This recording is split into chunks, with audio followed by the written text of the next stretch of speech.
Shyla Court with Decorizing Your Life. I have been saving this piece because I knew this new Wallflower IOD transfer was coming out and I knew she was perfect for this. So this is my new favorite transfer from Iron Orchid Design, but don't tell the others.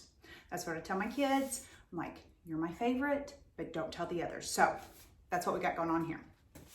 Wait till you see this. Vintage, classic design. Isn't that gorgeous? So the thing about this, you can cut these pieces out. The nice grid line helps you to be able to do that, and it also helps you to line them up on your piece if you need to. I can cut these and make this spread out to here and to here, which is what I'm going to do. Then if you don't like so much blank space, I'm going to take the Iron Orchid Shallot stamp with the baby tomato color ink, maybe the Terminec, I don't pronounce that right, and just kind of fill it in. I probably will do that first and then put the transfer over the stamp. We'll see. You can do it either way. So look how pretty it's gonna be. This is a hat storage thing. I've got some vintage hats from the person that I bought this from, so cute, super cute.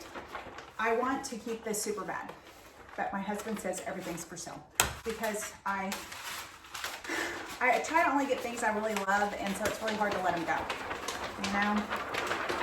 So I cannot wait to do this. The first step I'm going to do with this piece is I'm going to go ahead and sand it just a bit because this was done in latex paint, and then they put polyurethane over it, which I know it's urethane instead of acrylic because it yellowed your color. So that's something to know. You want to use water-based polyacrylic over your clay paint. I use Design Diary clay paint, and it has to either be waxed or sealed. I love their Big Top sealer. So, and it's water-based, it's all natural. All these products are super natural. So they're not stinky, they're not unsafe. You can get them on your hands, you can wash them out of your brushes, you can wash them out of your clothes. So that's what I'm gonna be doing. Only because there's a lot of loose pieces up here am I gonna do this. Most times you don't even have to, you can clean it, and sometimes I don't, depending on what I'm doing. But if you want a distressed chippy look, a lot of times that's not super important. But I'm not sure if I want to make this chippy, so that's why I'm going to take either this mouse sander or this. This has a dial to go faster and slower, and I really like that because there's times you can take too much of your paint off, and this kind of slows it down and gives you a little bit more control. These are great. This goes on my mouse. This is Velcro. You do what you have to sometimes.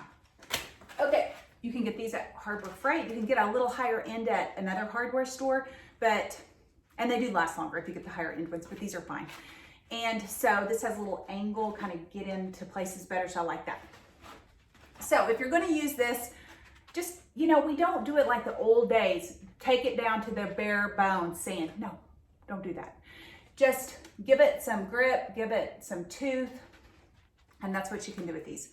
So, the DIY paints sticks to most everything. So, okay, so now I'm gonna just do a little bit of that.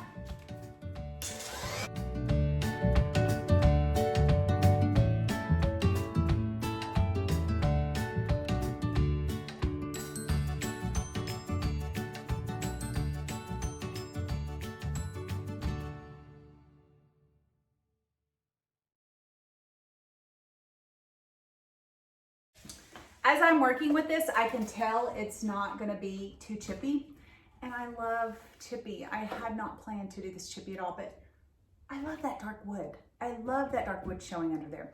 This is my original plan with this, was to do an ombre from dark, medium to lighter. I was gonna do tarnished pearl towards the top in DIY paint, and the middle was going to be a mix of the tarnished pearl and cowboy coral to kind of make a blush pink.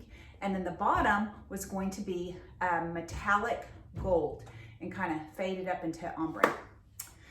But then my transfer, I hadn't seen it since I went to training, and they just got released. I just got them yesterday.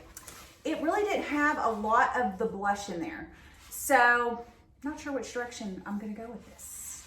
Tarnished Pearl for sure, and Metallic Gold for sure, because she's just really feminine, and I just think that will kind of just update it, make it pop.